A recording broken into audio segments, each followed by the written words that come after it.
Halo Cok, welcome back. Di maraton episode kali ini gue bakal kasih kalian video-video gue yang lama tentang perampokan video-video yang menurut gue seru gitu. Gue bakal rangkum jadi satu. Buat lo yang mungkin udah bosan sama kasusnya masih inget gitu boleh di skip aja, gue bakal upload video baru nanti minggu ini. Dan buat lo yang mungkin udah lupa-lupa dikit gitu tonton aja videonya buat nemenin lo tidur juga harusnya durasinya cukup lama. Dan langsung aja ke videonya. Halo guys, welcome back to Criminal Case. Ini gue pakai HP dulu ya. Kabel mic gue patah cuy.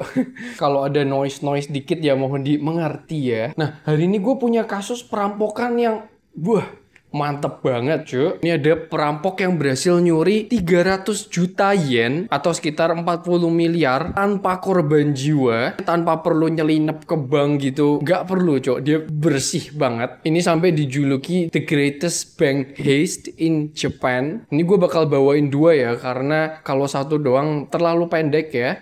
Tapi dua-duanya seru, tenang aja. Penasaran seseru apa ceritanya? Makanya tonton terus sampai habis. Tapi sebelum ke ceritanya, seperti biasa buat kalian yang belum subscribe, boleh dipencet dulu tombol subscribe di sebelah nama gue. Loncengnya juga dipencet, biar kalian dapat notifikasi kalau pas gue upload. Makanya pantengin terus channel gue. Oke, kalau udah langsung aja ke ceritanya. Dimulai pada tanggal 10 Desember 1968 di Tokyo, Jepang. Manajer bank di Nihon Trust Bank. Manajernya ini hidupnya lagi galau nih, salah satu manajernya. Karena beberapa bulan terakhir nih dia dapat ancaman dari orang yang gak dikenal. Dapat surat-surat ancaman gitu. Tapi dia ya diem-diem aja. Nah, sampai surat yang terakhir ini dikirimkan dan isinya tuh ngancem minta uang sebesar 300 juta yen atau rumahnya bakal dibom. Nah, karena surat yang terakhir ini manajer udah kesel kan, mungkin dia langsung lapor polisi kan. Ya udah, polisi langsung ngirim personil buat jagain rumahnya si manajer ini sama jaga bank kan. Takutnya yang dirampok ya banknya. Ya, tapi namanya juga Jepang ya, Cok. Tetap kerja kayak biasa. Nah, sampai suatu hari si manajernya ini nugasin 4 bawahannya buat ngelakuin schedule drop ke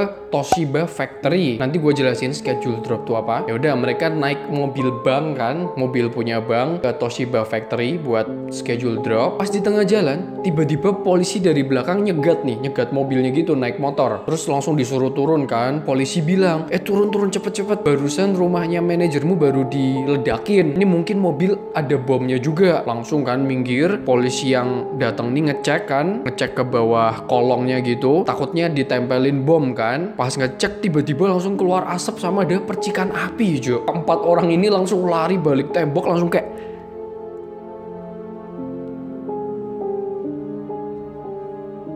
kok nggak jeblok-jeblok, tapi bingung kan. Ditengok mobilnya hilang cuy.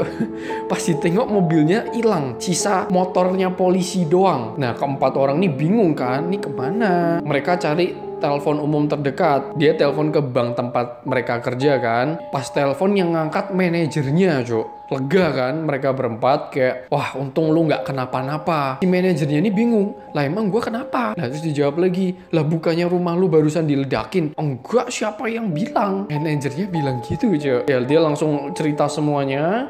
Polisi langsung datang ke TKP, dan di TKP tuh ada motor, terus ada warning flare yang diduga ya asap sama percikan apinya berasal dari itu. Pas polisinya nunduk tuh ditaruh di bawah mobil gitu. Banyak barang-barang bukti yang berceceran. Si polisi tadi tuh ninggalin barang-barang bukti. Nah, schedule drop itu, jadi yang gua tangkap dari cerita ini ya, jadi si manajernya itu nyuruh keempat anaknya nih ngirim uang gajian, uang cash buat ngegaji pegawai-pegawai di Toshiba Factory itu. Ada sebanyak 560-an pekerja di sana. Dan kalian tahu ada uang sebesar berapa di mobil itu? Betul, 300 juta yen cuy. Sama kayak yang diminta perampok tadi itu ya, yang ngirim surat ke manajernya. Nah, ya udah, polisi langsung ngelakuin investigasi kan nih. Barang-barang bukti yang ada di sana tuh dilacak lah selama berbulan-bulan dan nggak nemu apa-apa cuy.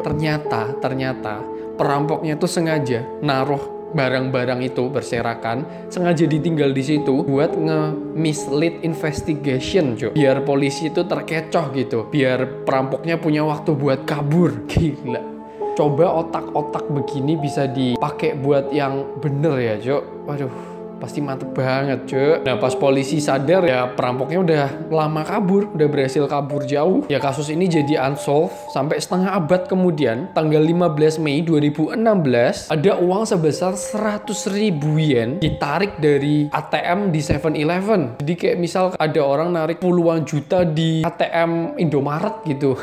Ya tapi masih normal ya kan, masih normal. Nah tapi yang nggak normal, penarikan ini terjadi selama 14.000 kali dalam kurun waktu cuman 2 jam, Cok. Buset nggak tuh? Nah, kok bisa tahu ya? Bank dapat laporan kan. Terus si banknya ini curiga kok narik duit banyak-banyak di 7-Eleven. Terus terulang 14.000 kali lagi. Dan di satu rekening bank yang sama. Ya curiga ya kan? Si bank langsung telepon polisi, langsung ngabarin polisi. Terus dilacak sama polisi kan. Polisi ngelacak pakai CCTV yang ada di 7-Eleven. Dengan telatennya dicek satu-satu nih. Dan sampai polisi nemu ada sekitar 600 orang yang melakukan itu.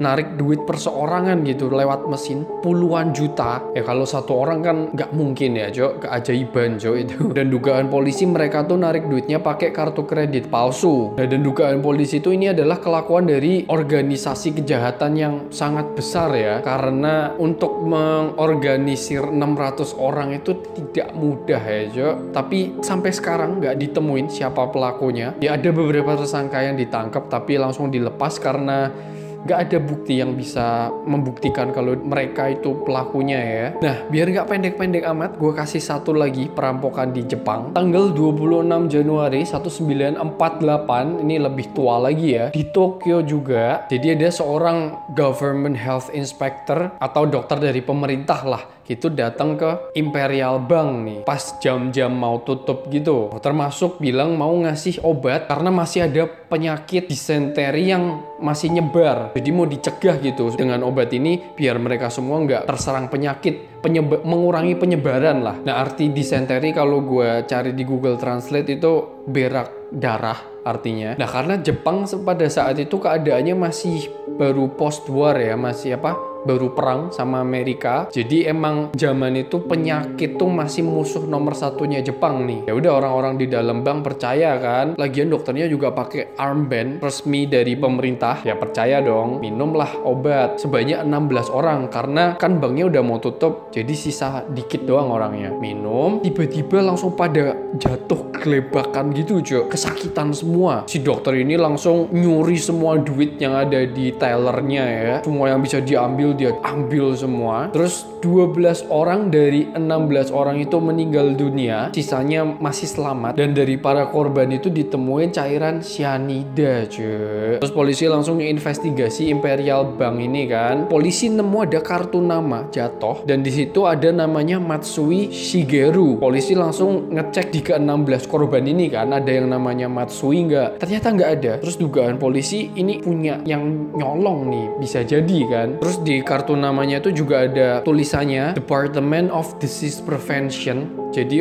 si Matsui ini kerja di departemen yang ngurusin penyakit gitulah. Disamperin kantornya sama polisi. Dan bener, Cok, ada orang bernama Matsui Shigeru. Tapi pas diinterogasi, si Matsui punya alibi yang kuat, Cok. Dia bilang kalau pada jam itu tuh dia lagi di kantornya. Dan ya banyak saksi yang bisa konfirmasi itu ya. Banyak saksi yang ngelihat Matsui di kantor. Si Matsui tapi bilang ke polisi, "Pak, tapi saya nih udah tukeran kartu nama itu ratusan kali, Pak. Mungkin aja salah satu orang yang pegang kartu nama saya." Terus polisi bilang, "Iya juga, bener juga kan." Terus disuruh ngitung, dia ini udah berapa kali ngeluarin kartu nama. Kan ya bisa dihitung kan. Dia misal bikin 100 kartu nama nih, udah keluar berapa kan bisa dihitung kan. Tinggal dihitung sisanya. Nah, dengan telatennya lagi, polisi berhasil mempersempit jumlah orangnya sampai ketemu orang bernama Sadamichi Hirasawa, seorang pelukis. Kenapa dia dicurigai? Karena waktu diinterogasi pas diminta gitu kartu namanya Matsui mana, dia bilang kartu namanya di dompet saya, terus dompetnya dicuri. Dari 500 orang lebih cuman dia yang nggak bisa ngasih kartu namanya Matsui. Ya berarti kan kartu namanya jatuh kan. Dan pas dimintain alibi, si Sadamichi nggak bisa kasih alibi yang kuat. Dan yang bikin polisi lebih curiga lagi, si Sadamichi ini punya criminal record. Jadi dia pernah terlibat dalam penipuan bank, penipuan cek dan lain-lain lah ya. Polisi semakin yakin lagi kan. Terus nih si Sadamichi dibawa ke depan para korban yang selamat nih, diliatin kan, mereka sempet lihat mukanya kan, bener nggak nih orangnya, nggak pakai ragu langsung, oh iya bener pak, itu orangnya pasti. Nah dibawa lagi ke kantor polisi, diinterogasi lagi. Akhirnya si Sadamichi ngaku kalau dia pelakunya, terus dia dijatuhi hukuman mati dengan cara digantung. Tapi belum kelar, kasus ini banyak menuai kontroversi nih. Banyak orang yang bilang kalau polisi ini salah nangkep. Kenapa? Karena cairan cyanida itu, bahan-bahan yang buat ngebuatnya itu tuh military grade. Jadi ya cuman militer yang bisa punya akses. Dan banyak yang bilang kenapa kok Sadamichi sampai ngaku, ya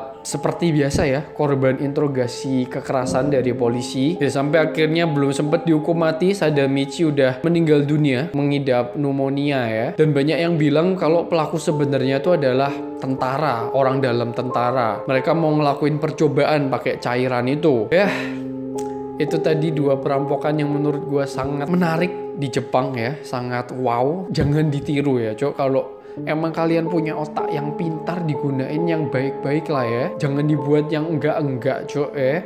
Gimana menurut kalian? Mana nih yang paling mantep perampokannya? Komen di bawah. Dan segitu dulu videonya. Semoga bermanfaat, semoga menghibur. Jangan lupa di like, jangan lupa di subscribe, share juga ke teman kalian. See you on the next video. Welcome back to Criminal Case.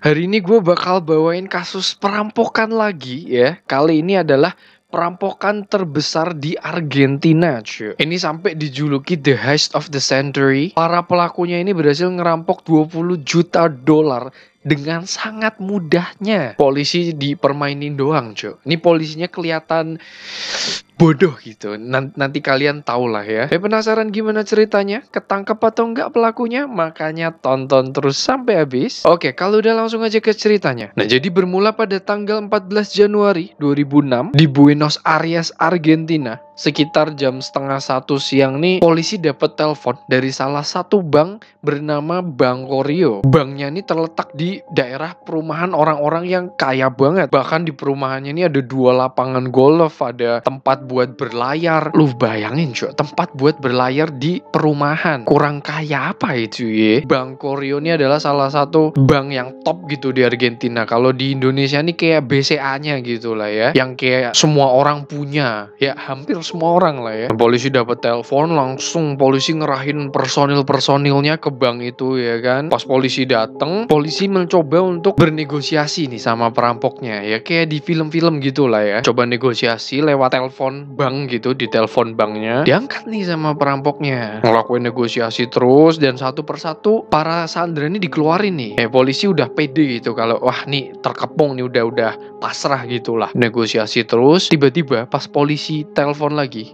atau negosiator telepon lagi, ini nggak diangkat, cuy. Ditelepon terus nggak diangkat, langsung kan pasukan khusus siap-siap di depan pintu bank gitu buat masuk paksa, takutnya sandranya kenapa-napa ya kan. Langsung dibobol dan polisi dan pasukan khusus nemu para sandera dengan keadaan yang sangat baik, yang nggak kenapa-napa, bahkan nggak ada yang nangis, cuy. Nggak ada yang ketakutan tuh, nggak ada, cuy. Keadaannya ini bener-bener baik lah. Dan safety deposit ya, atau tempat berangkas buat naruh deposit habis dibobol. Ya nggak habis sih, ada 400 berangkas. Pelakunya berhasil membobol 143 berangkas. Nah, buat yang tanya kenapa kok bobolnya malah berangkas deposit bukan berangkas tempat uang cash ya kan? Karena di tahun 2001 nih Argentina ini mengalami krisis ekonomi yang sangat parah. Nah, dan orang-orang yang udah nabung uang di bank itu uangnya ikut habis gitu, ikut kena dampak krisis. Nah, semenjak itu makanya orang-orang ini jarang banget nabung di bank. Jadi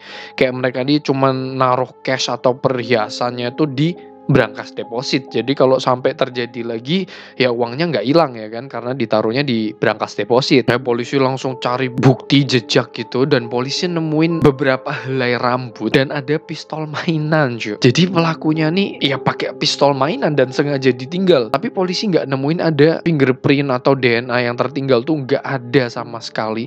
Bener-bener bersih. Dan anehnya nggak ada satupun jendela yang rusak, cuy. Nggak ada jendela yang kebuka atau yang bekas dibobol tuh nggak ada, dan pintu keluarnya tuh cuman satu, dan itu pun udah dicegat sama para polisi ya. Bahkan sniper pun udah jagain pintu keluar itu. Polisi langsung kelabakan ya kan, lah nih kaburnya lewat mana? Jendelanya baik-baik aja semua, pintu keluar cuman satu dan dari tadi nggak ada yang keluar ya kan. Polisi panik karena tahun sebelumnya ini pernah terjadi perampokan gini juga yang sama. Jadi perampokan yang sebelumnya nih pelakunya nih bawa sandera nih buat kabur.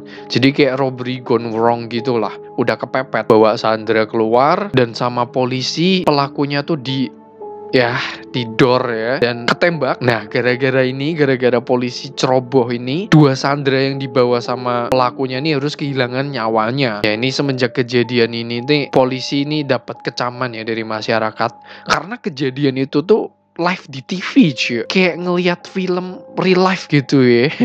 Kayak bener-bener penembakannya tuh kelihatan di TV. Ya jadi kali ini polisi harus bener-bener harus nangkep dengan bener pelakunya. Gak boleh sampai ada korban jiwa. Karena nama kepolisian Argentina udah lumayan jelek gitu lah ya. Nah, kita balik lagi ke kasus ini. Jadi polisi mulai tanya-tanya ke Sandra nih. Kayak gimana ciri-cirinya, mukanya kelihatan nggak, terus bentuk badannya gimana, sikap mereka gimana, segala macem. Dengar sesuatu nggak, mereka bakal kemana, ya kan? Ya para Sandra bilang kayak nggak tahu pak, karena mereka pakai ski mask atau topeng yang tahu kan yang biasa buat perampok itu. Dan lucunya pelakunya nih baik-baik.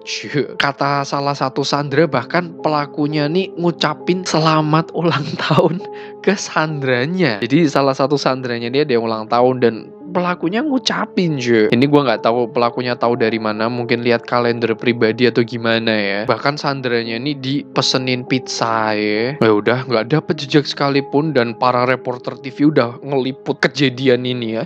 Udah ada di tempat situ, udah live di TV nasional, udah heboh banget lah. Polisi tambah tertekan lagi ya kan karena beberapa tahun sebelumnya udah dapet cemoohan. Ya emang ceroboh sih sebenarnya. Cuman ya mungkin namanya orang panik ya kan. Ini udah kayak nonton Money Heist real life cuy. Nah terus polisi langsung investigasi beberapa helai rambut yang tadi ditemuin polisi. Diinvestigasi, ketangkap nih orang yang punya rambut itulah ya, ketangkap ya. Tapi polisi nggak bisa buktiin kalau orang ini adalah pelakunya dan emang bukan pelakunya. Nah, siapa sih mastermind di balik semua ini? Namanya adalah Fernando Araujo. Tulisannya Araujo gitu, gue nggak tahu bacanya ya. Nah, nih gue ceritain plannya ya. Gue ceritain siapa Fernando, gimana bisa sampai ngebobol bank ya. Nah, jadi suatu hari si Fernando nih lagi nongkrong nih sama temen baiknya, sama sohibnya gitu, bernama Bolster. Dia lagi nongkrong ya kan, lagi high gitu. Tiba-tiba dia nyeletuk, gue pengen ngerampok bank nih. Ya, temennya iya aja, namanya orang high ya kan. Kayak ya udah ngebobol aja. Dikira bercandaan doang ya. Ya udah lewat tuh hari itu. Besoknya si Fernando bilang lagi ke Bolster, cuy. Gue mau ngerampok bank nih.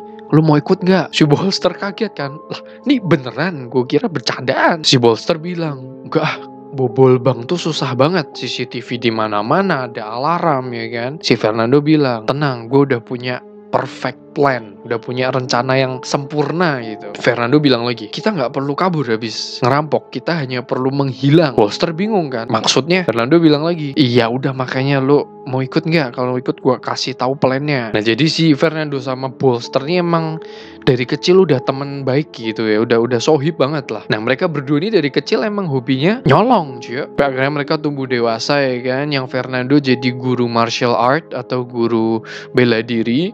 Bolster jadi apa ya namanya kalau di Indonesia ya, kayak orang yang suka bikin sesuatu terus dijual gitu, kayak mekanik gitulah, bikin suatu penemuan dari barang-barang bekas gitu intinya ya. Nah tapi mereka berdua punya kerjaan sampingan jadi pengedar. Emang dari dulu Fernando ini terobsesi banget, dia ini pengen banget bisa ngebobol bank. Setiap kali ada berita pembobolan bank sama Fernando dibaca ya kan, dia ngumpulin koran-koran yang beritain tentang pembobolan bank, pelajarin kesalahannya apa, kok bisa sampai ketangkep tuh kenapa, itu dipelajarin semua sama Fernando. Dia suka nonton film-film dokumenter ya kan, bener-bener terobsesi banget lah ya. Sampai tadi waktu plannya udah jadi, dia ngajak teman baiknya si Bolster. Nah lanjut lagi nih ya. Nah si Bolster tadi nggak mau ya kan, kayak enggak susah. Jadi si Fernando ini tahu Bolster ini punya pengalaman pahit gitu sama bank. Dan ini dendam banget sama yang namanya bank. Karena di 2001 waktu krisis yang tadi gue cerita, orang tuanya si Bolster nih salah satu korbannya. Jadi semua uang orang tuanya tuh habis ludes ya. Ya semenjak itu Bolster nih dendam banget sama bank. Nah ini dipanas-panasin nih sama si Fernando. Kayak, yakin lu gak mau ikut? Lu inget gak dulu orang tua lu duitnya habis semua sama bank? Masa lu gak mau balas dendam sih? Digoreng terus gitu lah ya, dipanasin terus. Sampai akhirnya Bolster ya panas juga akhirnya. Ya udah ya, ayo. Ya udah mereka berdua udah bentuk tim nih. Tapi kalau cuman berdua kan ribet ya kan. Mereka ngajak, jadi ada satu grup namanya Super Banda ya. Mereka ngajak satu grup itu isinya orang-orang yang udah berpengalaman dalam ngebobol. Fernando langsung ceritain semua plannya ya, dikasih tahu. Fernando bilang di pembobolan ini kita nggak boleh nyakitin satu orang pun walaupun terpaksa, dan kita pun harus pakai pistol mainan cuy. Jadi mereka ngebobol bank tuh nggak pakai pistol beneran cuy. Nah jadi rencananya Fernando gini, jadi di bank itu di bawahnya bank tuh kayak ada pipa pembuangan. Jadi pipanya tuh nyambung langsung ke sewer. Sewer tuh apa sih, kayak gotnya luar negeri yang gede banget gitu lah ya. Got di dalam terowongan gitu. Nah jadi nanti mereka nih bakal bikin terowongan ngikutin pipa itu ya. Jadi pipanya itu langsung tembus ke basementnya yang ada di bank itu, tempat berangkas depositnya. Jadi mereka bikin terowongan ngikutin pipa itu jalannya. Nah kenapa kok bisa tahu berangkasnya ada di basement? Nah jadi beberapa hari sebelum mengajak kerja sama si Super Banda ini, Bolster nih datang ke bank nih, dia mau depositin uang. Tujuannya biar tahu letaknya di mana dan depositnya itu, berangkasnya itu terbuat dari apa. Ya dia depositin bank, lihat CCTV ada di mana aja, terus alarmnya di mana, itu berangkas terbuat dari apa, letaknya di mana ya kan. Ya udah tahu semua. Nah itu Bolster langsung bikin bor yang gak berisik tapi bisa nembus berangkas itu. Kan Bolster udah tahu itu terbuat dari apa kan. Ya jadi dia bikin bor sendiri ya. Nah udah balik lagi ke rencananya. Nah dibikinlah tuh terowongan tuh, ngikutin pipa ya kan, dari sewer tembus ke basement, tapi nggak langsung dijebol. Misal ini ruangan basementnya gini ya. Nah ini tembok pembatasnya. Nah mereka bikin terowongannya tuh cuman sampai sini nih. Ininya nggak dijebol karena nanti ketahuan ya kan. Persis sampai tinggal tembok doang gini. Jadi nanti tinggal jebol, dia masuk langsung ke basement ya. Semoga kalian ngerti lah ya. Bikin terowongan itu step pertamanya. Nah terus mereka nyiapin 2 perahu di sewer itu. Jadi kalau di sana kan kayak apa ya, kayak kali gitu kan, rada dalam ya kan. Jadi perahu bisa lewat. Nyiapin 2 perahu di sewer itu buat nanti mereka kabur. Mereka juga nyiapin van buat mereka kabur juga. Jadi dari sewer naik kapal, keluar dikit nanti udah ada van yang nunggu gitu, langsung kabur. Udah persiapan semua udah siap, terowongan udah jadi, semua peralatan bor itu segala macam udah ada, van buat kabur, perahu udah siap semua ya. Sampai hari hanya nih sekitar jam 8 pagi pas bank baru buka nih ya, mereka semua ngumpul di cafe gitulah. Nah dari situ mereka berangkat bareng ya. Si Bolster langsung masuk ke sewer ya, masuk ke terowongan itu. Jadi si Bolster tuh nunggu di balik temboknya persis. Jadi nanti jebolnya tuh dari dalam. Si Bolster masuk dulu sampai di belakang tembok sini, duduk gitu nunggu. Nah Fernando dan timnya mereka nyiapin mobil buat ngecoh polisi nih. Jadi dia parkir mobil di depan bank gitu ya, sengaja buat ngecoh. Nah terus Fernando masuk sama ketiga temennya. Mereka pakai topeng ski, pakai wig gitu, wig rambut panjang sama topi baseball. Entah gimana nggak ada yang merhatiin cuy. Jadi ya udah mereka masuk aja gitu. Pas udah masuk langsung Fernando ngeluarin pistol mainannya itu ya kan. Pada takut. Mereka kan berempat kan, Fernando dan ada 3 temennya lagi. Yang satu langsung jagain pintu keluar karena pintu keluarnya cuma 1, biar gak ada yang masuk ya, gak ada yang masuk keluar. Yang satu lagi langsung matiin alarm, dan yang satu lagi matiin CCTV. Rapih banget tuh. Langsung salah satu dari mereka turun ke bawah ya, buat jebol temboknya itu tadi, pakai palu gitu dijebol. Sampai akhirnya udah jebol, Bolster masuk nih bawa peralatan gitu. Langsung dah tuh ada 400 berangkas. Mereka berhasil membobol 143. Mereka ngebor, Dan si Fernando bilang, waktu kita cuman 2 jam. Nah, gak lama polisi langsung datang kan tuh. Karena orang-orang yang di luar tahu kan, wah nih bang dirampok nih, langsung telepon kan. Polisi datang, Fernando nyuruh satu anak buahnya buat ngurusin si polisi nih, buat negosiasi gitu. Pokoknya dibikin biar kayak mereka nih udah terpojok gitu, udah pasrah. Kayak robbery gone wrong gitu ya. Kayak udah salah langkah intinya. Ya udah, temennya Fernando bernama Beto ya yang ngurusin polisi ya kan. Negosiasi kayak siapin mobil buat kita kabur. Gua bakal ngelepasin 2 hostage ya kan. Disiapin mobil kabur, lepasin 2 hostage satu persatu gitu ya. Jadi polisi di luar nu ngiranya mereka udah desperate gitu. Akhirnya ini udah 2 jam ya. Si Beto bilang ke polisi bilang kalau mereka minta order pizza. Gua nggak tahu tujuannya apa ya. Dia bilang gitu. Fernando langsung manggil Beto, ayo kita langsung ke basement. Langsung tuh semua diambilin ya kan, dibawa ke perahu yang udah disiapin, perhiasan, uang cash ya, wah banyak banget lah. Ya mereka nggak bisa lama-lama karena takutnya ya ketahuan nih kan kedoknya ya. Jadi mereka di atas nih kan cuman buat kedok. Perampokan aslinya tuh ada di basement ya kan. Polisi ini nggak tahu pertamanya. Udah mereka kabur, bolongan yang tadi dijebol itu ditutup pakai lemari gede, lemari besi gede gitu. Udah mereka kabur deh ya, naik kapal langsung masuk ke van buat mereka kabur. Udah balik ke rumah ya, ke base camp gitulah, base camp. Dan mereka nyalain TV cuy. Mereka ngelihat berita ya, yang perampokan yang dilakuin sama mereka itu, mereka nonton beritanya.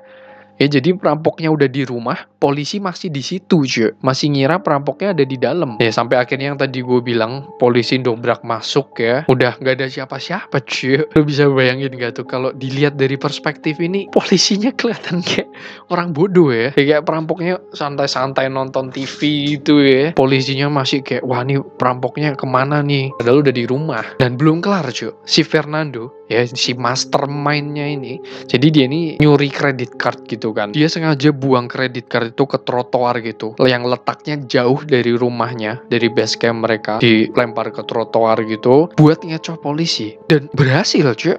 Jadi kayak misal ada orang lewat, wah kartu kredit nih lumayan nih, gesek ya, gesek ya, ketangkep kan sama polisi, dikira dia pelakunya, ternyata bukan. Ya jadi polisi pontang-panting gitu, salah nangkep terus lah. Ini menyebabkan polisi lagi-lagi dapat cemoohan ya, karena ya salah nangkep terus. Nah tapi karena emang namanya perbuatan busuk ya ujung-ujungnya kecium juga cuy. Jadi si Beto ya, tadi temennya Fernando, dia dengan bangganya habis ngerampok tuh pulang kan dia ke rumahnya, bilang ke istrinya, weh nih yang perampokannya tadi lu lihat di TV itu gua nih pelakunya nih, duitnya. Bangga. Istrinya juga seneng, wah duitnya banyak. Sampai suatu saat si Beto nih ketahuan selingkuh sama istrinya. Istrinya marah ya kan, langsung istrinya ke polisi laporin semuanya, bilang kalau suami saya pelakunya bernama Beto dan kedua temannya bernama Fernando dan Bolster. Nah, kok istrinya bisa tahu Bolster sama Fernando? Karena Fernando sama Bolster ini sering banget ke rumahnya Beto ya buat yang rencana ini tuh ya. Ya,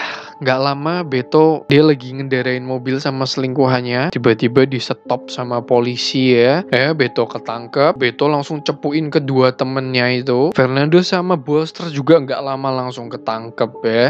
Dan ya teman-teman yang lainnya juga ketangkep. Ya akhirnya mereka semua tertangkap ya. Tapi tahun ini mereka udah bebas semua. Tahun 2020 ini karena mereka nggak ngambil nyawa siapa-siapa ya. Nggak nyakitin orang. Jadi ya hukumannya nggak gitu berat ya. Ya itu tadi ceritanya heist of the century ya, salah satu heist terbesar di Argentina karena masuk ke TV nasional ya, semua nyiarin, koran juga beritain ya. Ya gimana menurut kalian ya, emang kalau mau sesempurna apapun rencananya, kalau tujuannya busuk ya ujung-ujungnya ketangkep cuy ya. Semoga bisa buat pelajaran lah buat kalian semua ya. Mau sejago apapun ketangkep lah ya. Lu lihat aja lah cerita-cerita gue sebelumnya, semuanya ketangkep cuy ya. Misal pun gak ketangkep, hidup lu nggak bakal tenang cok ya, pelarian terus ya kan, di Uber sana sini ya. Gimana menurut kalian, komen di bawah ya. Semoga bisa bermanfaat dan bisa menghibur tentunya ya. Segitu dulu videonya, jangan lupa di like, jangan lupa di subscribe, share juga ke teman kalian. See you on the next video.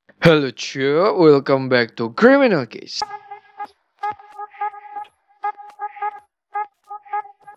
Hari ini gue punya kasus heist lagi atau perampokan ya. Kali ini perampokan diamond cuy, atau berlian yang dilakukan oleh perampok terbaik bernama Leonardo Notarbartolo. Dia ini nggak pernah gagal ngerampok diamond, bahkan nggak pernah sampai ketangkep cuy. Nah, penasaran bakal ketangkep atau nggak di cerita ini? Makanya tonton terus sampai habis. Oke, kalau udah langsung aja ke ceritanya. Nah, bermula pada tanggal 13 Februari 2003, Notarbartolo sama temennya bernama Speedy. Speedy itu alias ya, bukan nama asli ya. Mereka berdua ini lagi jalan di daerah Belgium Highway, Italia, dengan membawa plastik gede di belakang mobilnya ya kan. Mereka nyetir ke daerah hutan-hutan gitu. Nah, sampai di satu tempat berhenti nih. Notarbartolo turun nih.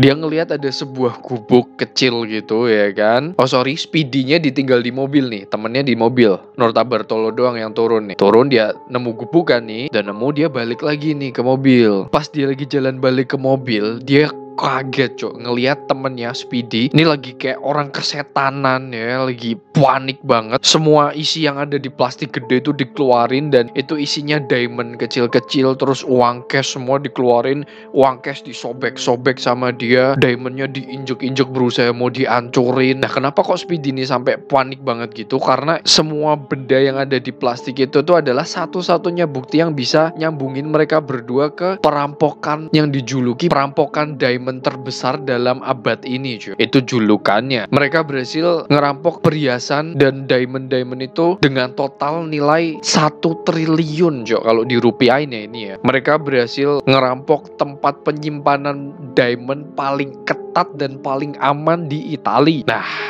kita balik dulu nih ya ke 1,5 tahun sebelumnya ya. Tenang, nanti ceritanya bakal nyambung ke sini lagi. Ini gue ceritain dulu awal mulanya ya. Leonardo Notarbartolo, dia nih berumur 50-an ya. Baru masuk ke umur 50-an. Nah, dia ini lagi duduk-duduk di kafe nih. Lagi jam istirahat lah. Jadi si Notarbartolo ini bekerja sebagai ahli perhiasan gitu. Jadi yang kayak ngelihat, wah nih diamond bagus nih, harga jualnya tinggi, terus barang asli atau palsu nih dia tahu semua, dia ahlinya ya. Kok dia bekerja di salah satu toko di daerah Antwerp Diamond District. Itu udah daerah yang isinya penjual diamond semua, dan di situ ada tempat penyimpanan diamond, uang cash, kayak ya barang-barang berharga kalian bisa ditaruh di berangkas itulah. Tempatnya bernama Diamond Antwerp Center. Itu adalah tempat penyimpanan diamond paling aman cuy. Ketat banget, nanti gue jelasin seketat apa tempat itu ya. Nah, BTW pekerjaannya Notarbartolo ini sebagai ahli perhiasan ini cuman kedok ya. Pekerjaan aslinya itu adalah perampok profesional. Nah, sebenarnya di umur 50-an ini si Notarbartolo ini udah nggak perlu ngerampok lagi cuy, karena duitnya udah banyak ya. Tapi dia nih ngerampok emang bukan gara-gara buat dapet duit, tapi emang hobi cuy. Si Leonardo Notarbartolo ini udah ngerampok semenjak umur dia 6 tahun cuy.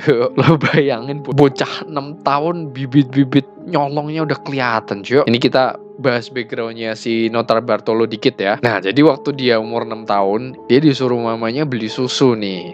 Ya udah, dia beli susu kan ke toko kan. Terus pas dia masuk toko, penjual susunya nih masih ketiduran gitu, kayak ketiduran di meja gitu, mungkin kayak capek ya kan. Kalau bocah normal itu pasti bangunin penjualnya ya kan. Kalau si Notarbartolo ini enggak cuy. Dia ini ngelihat, oh lagi tidur nih.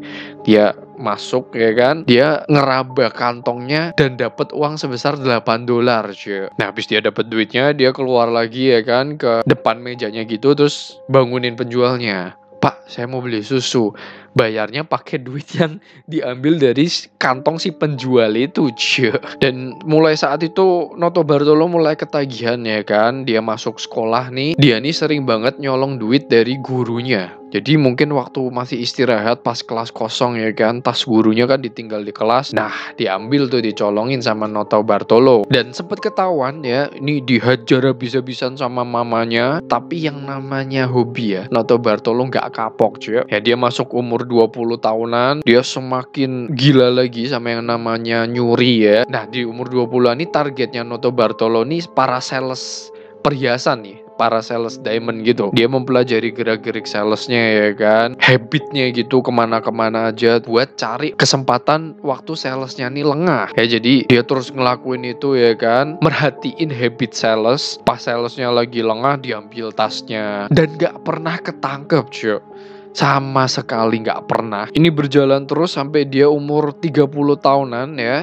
Si Nota Bartolo mungkin udah kayak ngerasa kegampangan nih nyolong sales, pengen yang lebih menantang, yang lebih hasilnya lebih gede gitu. Akhirnya dia buat satu tim nih, namanya School of Turin. Nota Bartolo mulai nge-hire expert lockpicking ya kan, buat apa? Buat bobol kunci ya kan. Terus nge-hire alarm aces, itu kayak yang buat spesialis matiin alarm-alarm yang biasa bunyi kalau toko kecolongan itu. Terus nge-hire safe crackers, itu buat bobol brankas ya. Dan yang terakhir Nota Bartolo nge-hire tunneler, itu orang yang ya bikin tunnel buat jalan mereka kabur ya. Nah, Nota Bartolo bentuk satu tim tuh namanya School of Turin ya kan. Nah, yang kayak tadi gue bilang, jadi Nota Bartolo ini kerja sebagai ahli perhiasan kan, kedoknya. Tapi ya emang dia tahu tentang perhiasan, jadi ya nggak mencurigakan gitu. Nah, saking hebatnya Nota Bartolo dalam pekerjaannya, dia ini sering diundang workshop, terus pertemuan gitu-gitu loh. Bahkan si Nota Bartolo ini sering dipanggil buat masuk ke brankas tempat penyimpanan diamond sebuah toko cuy, buat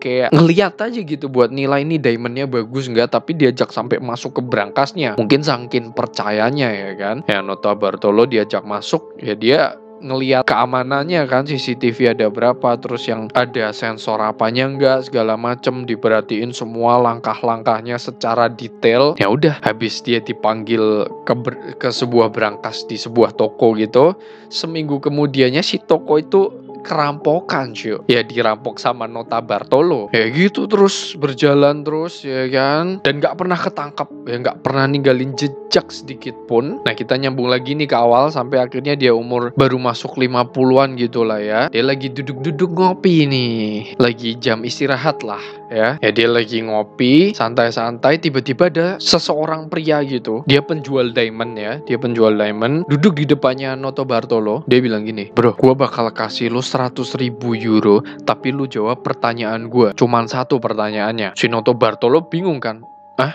Ya udah apa? Lumayan kan, 100.000 euro cuy. Itu sekitar 1 M cuy. 1 M buat jawab satu pertanyaan cuy. Terus orang yang ini tanya nih, mungkin gak buat ngebobol Antwerp Diamond Center? Si Nota Bartolo cuman ketawa kayak, gak bakal bisa, itu tempat paling ketat dan paling aman sedunia. Terus si orang ini bilang lagi, lo bisa buktiin gak kalau tempat itu emang bener-bener gak bisa dibobol? Kalau lo bisa buktiin nih, duit gua kasih ke lo. Ya udah dong, cuman perkara jawab satu pertanyaan dapat 1 M cok. Siapa yang gak mau ya kan? Nah, BTW Nota Bartolo tuh nyimpen semua perhiasan hasil colongannya itu ya di Antwerp Diamond Center itu, karena dia tahu itu tempat paling aman. Ya udah, dia lebih gampang lagi, dia punya akses ya kan. Ya udah, akhirnya besoknya dia langsung masuk ke Antwerp Diamond Center karena dia nyimpen diamond di sana, jadi ya dia boleh masuk ke brankasnya itu. Dia punya akses kan. Nah, dia masuk dengan bawa bolpen gitu, ditaruh di kantong atasnya sini, tapi di bolpennya itu ada kamera cuy. Ya jadi dia masuk ke brankasnya, dia ngevideoin semua detail keamanannya. Nih gua kasih tahu seketat apa Antwerp Diamond Center ya. Brankas penyimpanannya itu ada di bawah tanah dan terdapat 100 juta kemungkinan kombinasi kode buat ngebuka brankas itu. Ada cara lain, tapi cara lainnya itu pakai kunci yang gede banget, dan itu nggak bisa diduplikat sama sekali karena itu kunci dibuat khusus ya, custom ya. Kuncinya gede gitu, jadi kalau misal kodenya error atau apa ya dia bisa buka manual pakai kunci gitu buat jaga-jaga ya kan, namanya teknologi kan bisa error kan. Dan brankasnya terbuat dari 3 ton baja yang kalau dibor, di drill itu butuh waktu sekitar minimal 12 jam. Nah, misal pun bisa kebuka nih brankasnya. Kalau brankasnya tuh nggak dibuka pakai kunci, nanti bakal ada, misal kebuka nih, bakal ada kabelnya gitu. Jadi kayak ini kebuka kan, ada kabel yang nyangkut gitu loh. Jadi kalau dibuka secara paksa, kabelnya ketarik, alarmnya langsung nyala. Nah, lu bayangin aja berapa layer tuh buat buka satu brankas ya kan. Terus bukan cuman itu, ada heat dan motion sensor juga. Jadi buat deteksi suhu panas manusia ya kan. Jadi kalau pencuri kan biasa deg-degan ya kan, jantungnya semakin kenceng, semakin ngeluarin suhu panas kan. Ya udah, itu bisa kedetek. Dan di berangkas kecil-kecilnya itu, jadi ini bentuknya kayak kotak berangkas kecil-kecil yang disimpan dalam satu berangkas gede gitu, dalam ruangan teraman gitu lah. Nah, di berangkas kecil-kecilnya tuh ada yang namanya Doppler radar. Jadi kalau ada getaran dikit itu bisa trigger alarm. Ngerti kan maksud gue? Jadi kalau misal lu bobol berangkas yang gede itu, pintu yang gede itu kebuka kan, di dalam lu harus bobol berangkas kecil-kecil lagi, Cok. Yaitu diamondnya itu ditaruh di berangkas kecil itu. Dan di atas lantai itu ada penjaga yang menggunakan senjata, Cok. Jadi misal alarm bunyi, nggak perlu nunggu polisi datang tuh, di atas penjaga bisa langsung turun masuk ke berangkas, Cok. Bisa habis ya kan. Ya, dan terakhir banyak banget CCTV.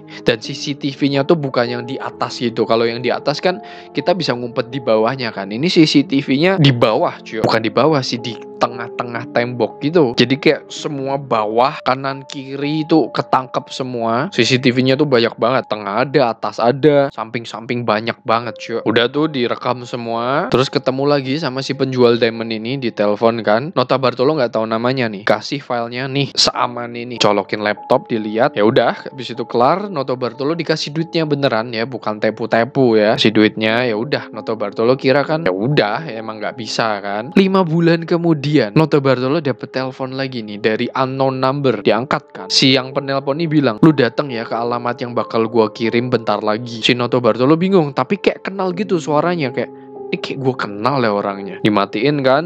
Terus di SMS-in nih alamatnya. Sorenya langsung datang Nota Bartolo ke alamat yang dikirimin itu. Nyampe lah Nota Bartolo di sebuah gudang yang udah gak kepake gitu lah, gudang kosong. Dia turun, disambut sama penjual diamond yang 5 bulan lalu tanya itu. Nota Bartolo kaget kan, lah ada apa ini? Diajak masuk nih ya kan. Ayo masuk dulu. Masuk, Nota Bartolo kaget, cuy. Dia ngeliat ada pintu berangkas gede yang persis, detail-detailnya juga persis plek sama yang ada di Antwerp Diamond Center, Jo. Dan bukan cuman berangkasnya doang yang mirip. Semua CCTV, letak-letak CCTV, sensor-sensornya semua persis plek. Gila nggak lo? Motion sensor, heat sensor, ada semua di situ tiruannya. Nota Bartolo kaget kan.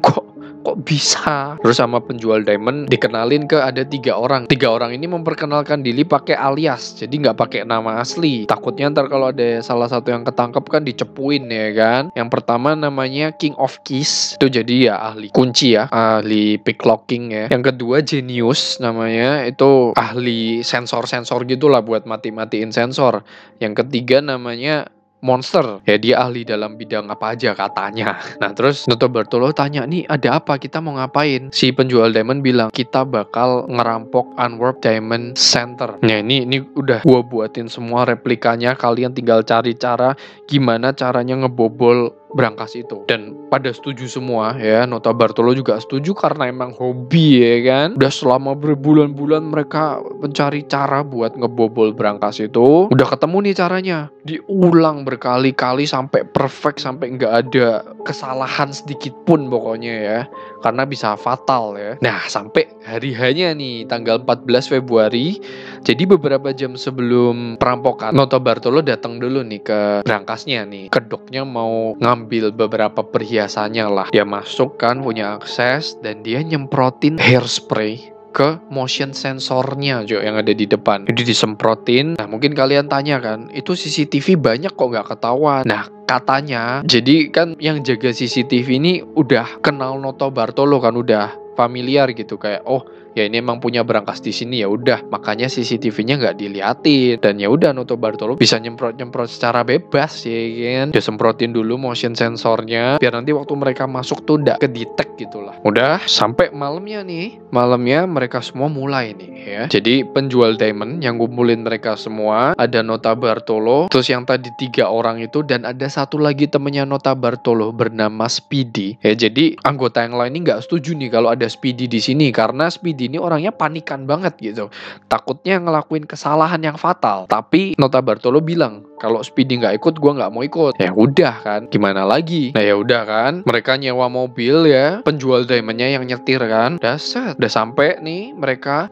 berlima turun ya. Penjual diamondnya stay di mobil buat jaga keadaan luar kan. Mereka berlima turun lewat belakang nih. Terus mereka mulai ngebobol kunci gerbang pertamanya nih, dibobol, berhasil masuk. Terus mereka langsung ke arah gedung tempat diamond itu disimpan, langsung ke gedung itu ya kan. Tapi mereka nggak lewat lantai 1 nih, mereka langsung lompat ke lantai 2 karena di lantai 1 tuh tempat para penjaga berkumpul kan, nggak bakal bisa lewat situ. Dan mereka naik ke lantai 2 lewat tangga. Si Genius dulu nih yang naik karena di jendelanya tuh ada sensor juga. Nah jadi Genius mematikan sensor itu dulu ya kan, dimatiin, buka jendelanya, baru dia masuk, yang lainnya ikut masuk nih. Dari lantai 2 mereka lewat tangga darurat turun langsung ke bawah tempat brankas penyimpanan ya kan. Ya udah mereka masuk kan, tadi sensor udah disemprot pakai hairspray tuh ya kan, jadi mereka bisa masuk aja ya kan. Nah tapi mereka nggak langsung nyalain lampu tuh. Jadi kalau CCTV tahun itu mungkin masih jelek mungkin ya, jadi kalau lampu mati ya CCTV-nya gelap banget gitu. Kalau sekarang kan ada night vision segala macem ya kan, lebih canggih. Nah jadi mereka ngeraba dulu nih pakai senter, dikedip-kedipin gitu buat lihat jalannya, diplesterin satu-satu dulu CCTV-nya semuanya, baru mereka nyalain lampu ya kan. Nah brankas yang gede, pintu brankas gede udah di depan mata mereka. Nah King of Key nih, dia ngeluarin kunci duplikatnya. Nih kalau sampai kunci duplikatnya gagal ya, nih udah kelar, rencananya hancur berantakan cuy ya. Dimasukin kan sama King of Key, set, pada deg-degan nih, diceklek. Untungnya berhasil cuy. Langsung dibuka brankasnya dan mereka nggak bisa langsung masuk karena ada satu pintu lagi ya, bentuknya kayak sel penjara gitu ya, sama King of Key di picklock gitu ya kan, diutik-utik gitu. Sampai akhirnya berhasil kebuka nih, si Genius sama si monster, mereka berdua nih matiin semua sensor yang ada di dalam ya. Nah jadi sebelum mereka masuk, mereka atur nafas dulu nih, atur nafas karena ada heat sensor kan, nggak boleh deg-degan gitu. Semakin deg-degan kan suhu badan semakin panas gitu kan, bisa kedetek. Mereka semua nenangin diri dulu, masuk ya kan, matiin semua sensor, heat sensor, motion sensor, terus sensor yang bisa ngedetect getaran itu juga dimatiin semua, kelar semua, udah baru yang lain masuk ya kan. Dah happy looting ya. Mereka ngebobol brankas yang kecil-kecil, tempat penyimpanan diamond-diamondnya itu ya kan, dibobol, dimasukin tas. Mereka berhasil ngebobol 109 locker brankas dari total 160 locker cuy. Udah nih kelar, mereka langsung telepon si penjual diamond nih. Ini udah kelar nih. Penjual diamond langsung jalan kan, naik mobil ke tempat terdekat jemput mereka. Mereka semua mindahin ya kan, bolak-balik. Nah si penjual diamond ini cuman stay di mobil doang nih, kayak mungkin siap-siap gitu biar bisa langsung kan. Ya mereka berlima bolak-balik masukin tas hasil curiannya itu. Sampai sejam kemudian ya udah kelar nih, udah masuk mobil semua, jalan mereka diantar ke apartemennya Notarbartolo, diturunin semua hasil curiannya juga dimasukin semua ke apartemennya Notarbartolo. Si penjual diamond bilang, ini gue balikin mobil dulu ya, ini karena mobil sewaan, takutnya tawan kan, balikin. Dah mereka berlima seneng-seneng nih di atas ya kan, minum-minum, makan-makan. Nah dan waktu mereka buka kopernya itu, jadi diamond yang mahal-mahal tuh ditaruh di koper yang bahannya solid gitu, tau kan, koper yang keras gitu, koper warna hitam, itu isinya diamond-diamond yang mahal-mahal. Dibuka kan, mau lihat mereka semua, pas dibuka kosong cuy. Mereka semua panik ya kan, kayak kok kosong. Dibukain satu-satu koper yang hitam itu kosong semua cuy. Langsung si Notarbartolo telepon penjual diamond kan, tapi sayangnya udah nggak bisa ditelepon cuy, nomornya tuh udah nggak aktif ya, udah kabur cuy. Langsung Notarbartolo sama keempat anggota lainnya lemes cuy ya. Tapi untungnya nggak habis-habis ya, masih ada sisa 20 juta dolar ya. Itu tuh dalam bentuk emas, diamond, uang cash, semuanya itu masih ada sisa 20 juta dolar. Dibagi 5 ya, per orang dapat berapa tuh berarti? 4 juta dolar ya, 4 juta dolaran ya. Ya yang dari tadinya 100 juta dolar ya kan, udah ngerampok susah-susah itu harus matiin berapa sensor, matiin berapa CCTV ya kan, harus latihan berbulan-bulan, cuma dapat 4 juta dolar cuy.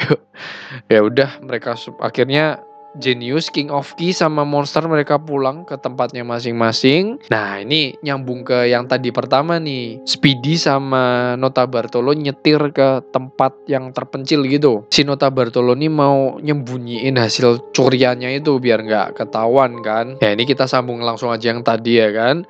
Nota Bartolo balik dari gubuk, dia ngelihat Speedy panik ya kan, nyobek-nyobek uang cash, nginjek-nginjek perhiasan, mau ngancurin gitu.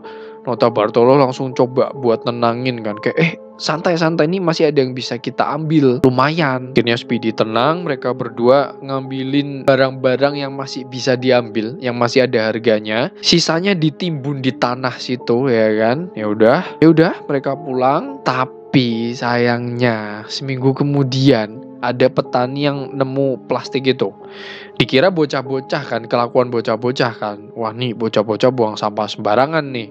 Pas diangkat, si petani nemu diamond kecil, Cok. Nah, mungkin si petaninya nih ngelihat berita kan, kayak ada tempat penyimpanan diamond paling ketat berhasil dirampok, ya kan. Itu berita nyebar di mana-mana kan, cukup booming tuh. Langsung si petani telepon polisi ini. Polisi langsung datang ya kan. Barang-barang yang ada di situ langsung dibawa ya buat dites gitu. Siapa tahu ada DNA atau fingerprint yang ketinggalan. Dan di situ masih ada DNA-nya si Nota Bartolo.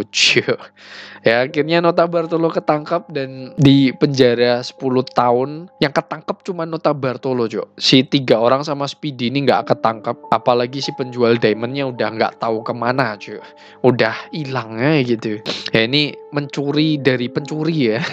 Unik juga, Cok, ya kan. Ya, tapi Nota Bartolo berhasil bebas sebelum 10 tahun ya, menang naik banding. Ya, sekarang ini dia udah bebas nih. Ya, itu tadi ceritanya, julukannya The Diamond Heist of the Century ya. Ini perampokan diamond terbesar di abad ini. Ya, gimana menurut kalian ya? Ini kayak yang gue bilang ya dari video sebelum-sebelumnya, mau sesempurna apapun percuma, Cok. Kalau emang tujuannya busuk ya ujung-ujungnya ketangkap ya kan. Ya, semoga bisa menghibur ya. Semoga ada yang bisa diambil, ada yang bisa dipelajari.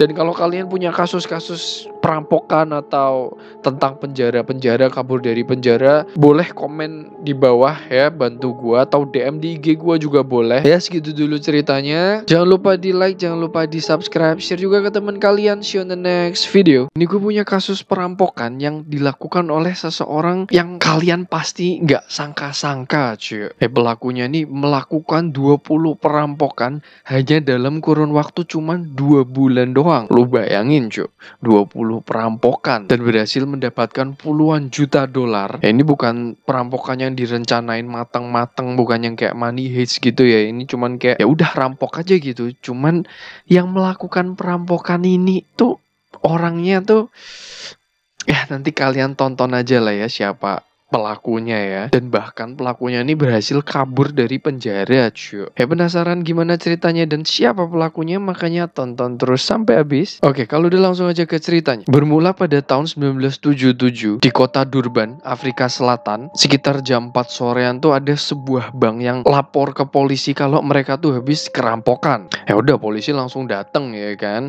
Polisi langsung tanya-tanya ke pegawai bank gimana kronologinya, terus ciri-ciri orangnya tuh gimana. Dan kata salah satu teller bank, ciri-ciri orangnya tuh tingginya sekitar 175 dan orangnya tuh berkulit putih dan mempunyai jenggot. Nah, tapi sayangnya polisi tidak bisa menemukan jejak atau bukti sedikit pun ya.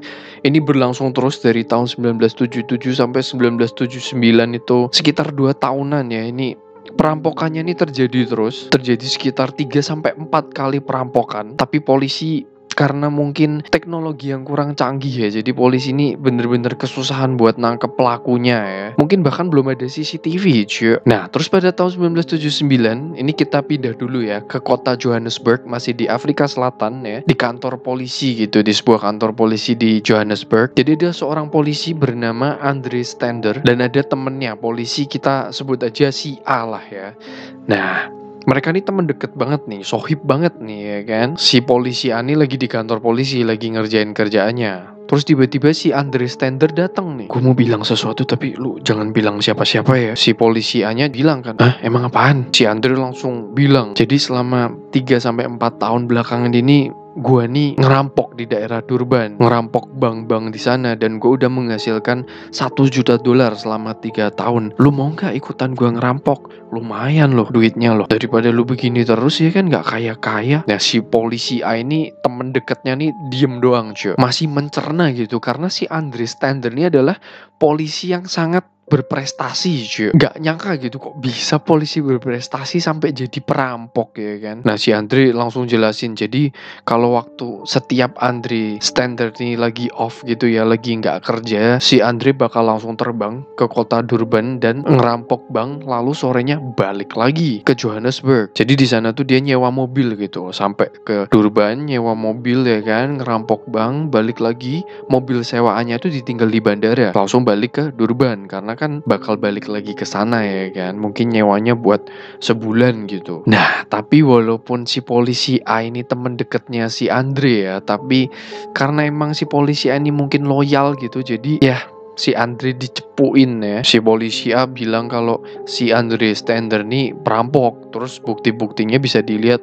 Coba aja kalian ke bandara di Durban, cari plat mobilnya yang ini. Itu mobilnya Andre Stander. Beneran, sama polisi lain didatengin tuh di bandara Durban, ketemu mobilnya, langsung dibuka gitu kan, dibobol gitu mobilnya, dibobol. Dan bener cuy, di mobil itu ada jenggot palsu, terus ada perban, ada kacamata hitam, dan ada nomor plat palsu. Nah tapi si polisi nggak langsung ngelabrak Andre karena kan nggak tahu itu beneran punya Andre atau nggak punya bukti konkretnya gitu kan. Ditutup lagi, tapi dipantau nih mobilnya, ada polisi yang mantau mobil itu. Dan bener cuy, beberapa hari kemudian si Andre Stander mendarat di Durban, dan ke mobil itu si Andre lagi pakai jenggotnya gitu, dan difotoin sama polisi, difotoin, gak langsung ditangkap nih, difotoin jalan nih si Andre, diikutin sama polisi.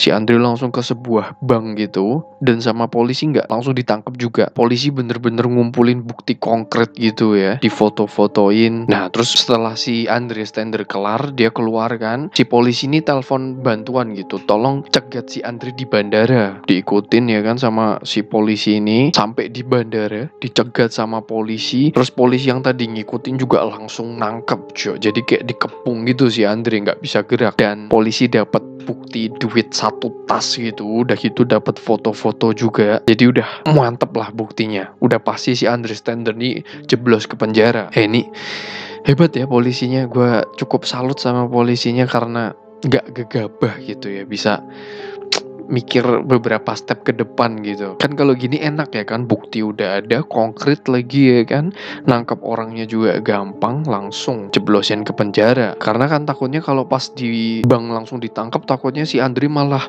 ngambil sandera ya kan, malah nanti ada korban jiwa, malah ribet ya. Sampai akhirnya sampai tanggal 6 Mei 1980 Andre Stander menjalani sidang pertamanya. Andre Stander dituntut atas 28 perampokan, tapi cuman 15 yang berhasil dibuktiin.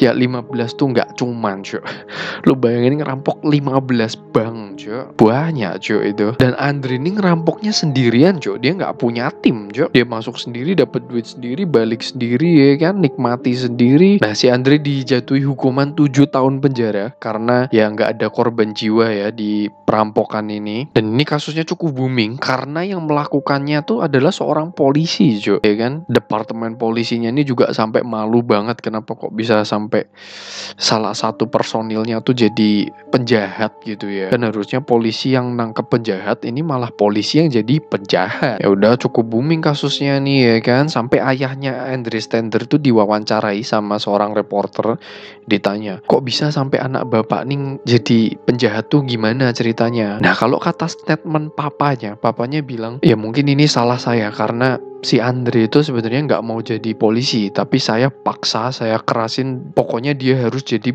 polisi. Dan mungkin menurut saya faktor lainnya gara-gara si Andre Stander nih rumah tangganya hancur ya. Dia cerai sama istrinya dan nggak bisa punya anak. Nggak tahu nggak bisa atau belum bisa, gue nggak tahu ya. Nah tapi kalau kata temen dekatnya si Andre Stender yang polisi A tadi itu, si Andre Stender ini emang suka aja gitu, emang seneng aja dia ngerampok karena waktu nyeritain tuh dia tuh bener-bener seneng gitu, excited ya, nggak ada ngerasa bersalahnya, nggak ada takut-takutnya, udah kayak hobi gitu, emang seneng aja. Nah kita balik lagi nih ke ceritanya Andre. Andre tadi jeblos ke penjara ya kan.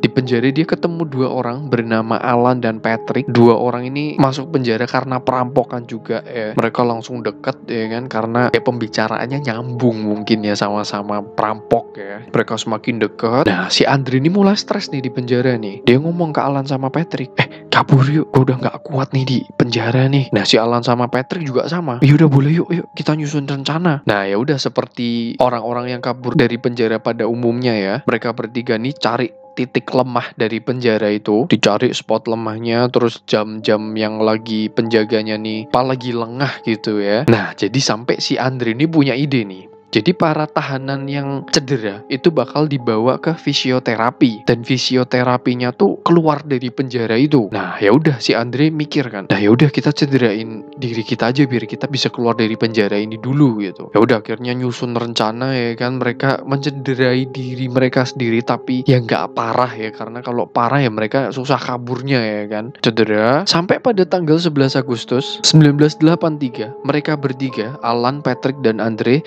dan ada 5 tahanan lainnya yang cedera beneran nih. Kelima tahanan ini dibawa ke fisioterapi ini, tapi mereka tuh nggak diborgol. Ini gue nggak tahu kenapa, tapi mungkin karena ya namanya juga cedera, mau kabur juga ribet ya kan. Jadi polisi ya udah cuma dijaga sama 2 polisi dan nggak diborgol, dibawa ke fisioterapi. Masuk ya kan, pas masuk ke ruang fisioterapinya langsung para polisi ini disergap ya kan, diambil senjatanya, ditodong dan dimintain kunci mobilnya. Tapi mintanya kunci mobil dokternya karena kan nggak mungkin mereka kabur pakai mobil penjara ya kan.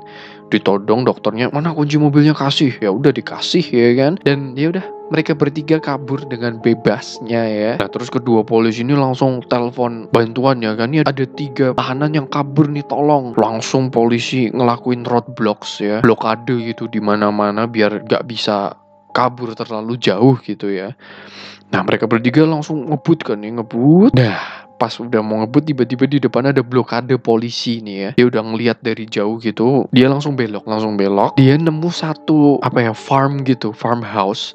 Ada bapak sama anak di farmhouse itu ya kan. Mereka bertiga ke situ. Nah si bapak sama anak ini diancam sama mereka bertiga, suruh telepon polisi bilang kalau lahannya itu baru saja dirampok orang, hewan pertanakannya dicuri orang. Udah telepon kan bapaknya seperti yang diperintahkan ya.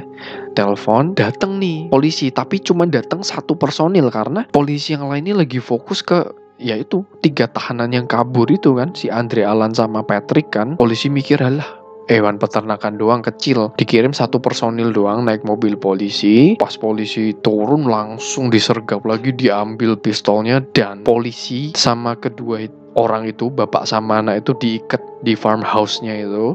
Dan Alan, Patrick sama Andre kabur menggunakan mobil polisi, melewati roadblocks itu dengan mudahnya cuy. Jadi mereka pakai naik mobil polisi ya kan. Ya udah lewat aja gitu dari roadblocks. Karena ya roadblocksnya kiranya kayak, oh ini polisi sama polisi udah dikasih lewat aja gitu, nggak disuruh buka dulu kacanya, nggak curiga ya. Karena kan pas kaburnya pakainya mobil dokter fisioterapi itu ya kan, polisi yang nggak ngira kan. Ya udah akhirnya mereka bebas. Nah mereka nyetir sampai nyampe di kota Tambisa. Di sana mereka ganti mobil, nggak mungkin kan berkeliaran naik mobil polisi Johannesburg kan. Mereka nyolong mobil di sana, balik lagi ke kota Johannesburg.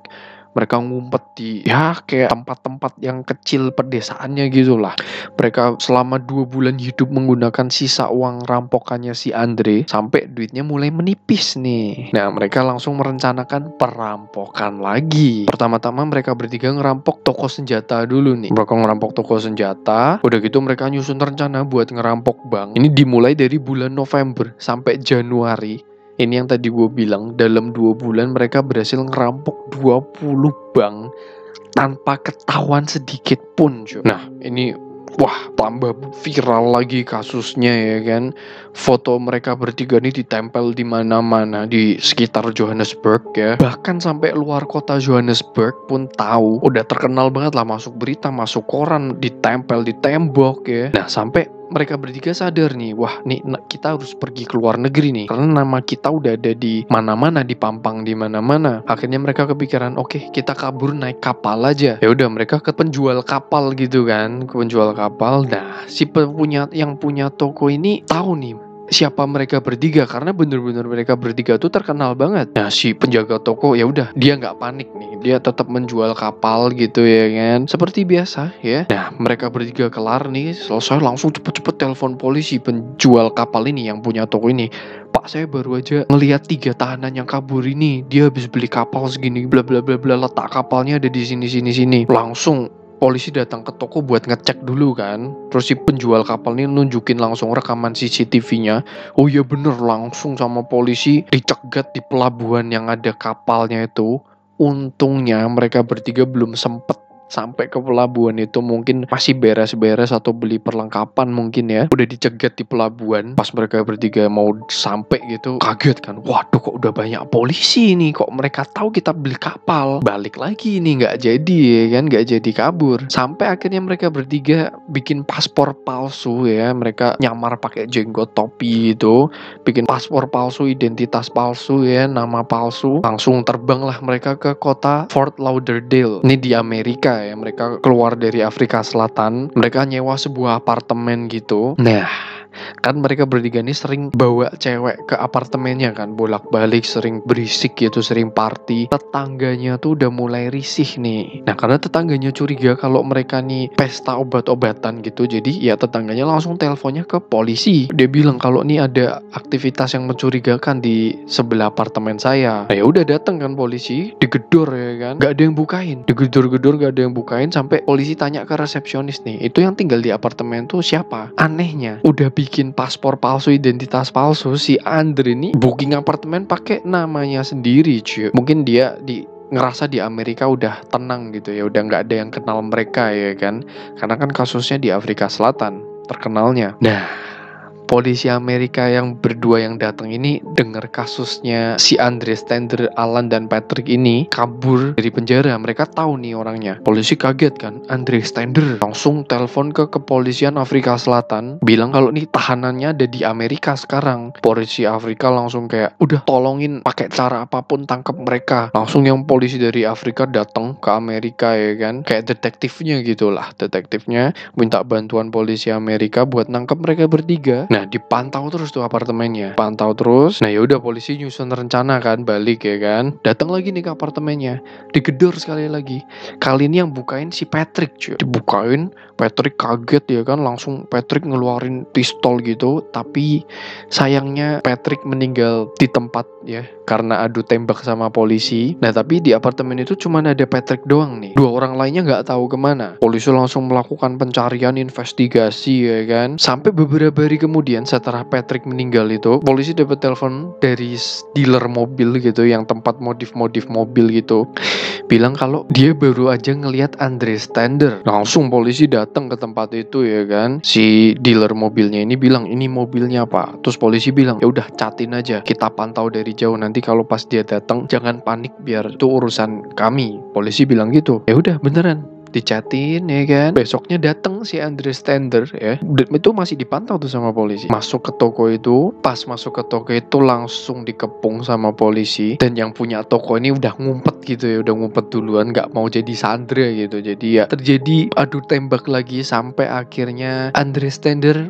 meninggal dunia juga karena adu tembak sama polisi juga ya. Jadi dua-duanya melakukan perlawanan. Nah, sampai yang terakhir si Alan ya. Alan dengar berita ini kalau 2 rekannya udah meninggal dunia. Sampai akhirnya si Alan menyerahkan diri karena udah bingung mau kemana cuy. Ya terus Alan Hale di penjara 9 tahun di Amerika ya. Setelah 9 tahun di Amerika, Alan diekstradisi ke Afrika buat dipenjara lagi 9 tahun lagi. Nah, ini gue ceritain sedikit backgroundnya Andre Stender ya. Andre Charles Stender lahir pada tanggal 22 November 19 1946 di Transvaal, Afrika Selatan. Si Andre ini lahir di keluarga yang ya biasa-biasa aja ya, nggak keluarga broken home, tapi ayahnya nih keras dalam arti straight gitu, nggak yang main tangan tuh nggak, karena ayahnya tuh seorang mayor jenderal ya, jadi dia pengen anaknya tuh juga jadi kayak dia gitu. Jadi dari kecil tuh udah, nanti kalau udah gede harus jadi polisi, ditanemin terus gitu. Sebenarnya ya Andre itu nggak mau, tapi ya karena Andre anak yang baik ya, anak yang penurut, jadi ya Andre setelah lulus SMA langsung sekolah polisi. Kayak kalau di Indonesia tuh akpol lah,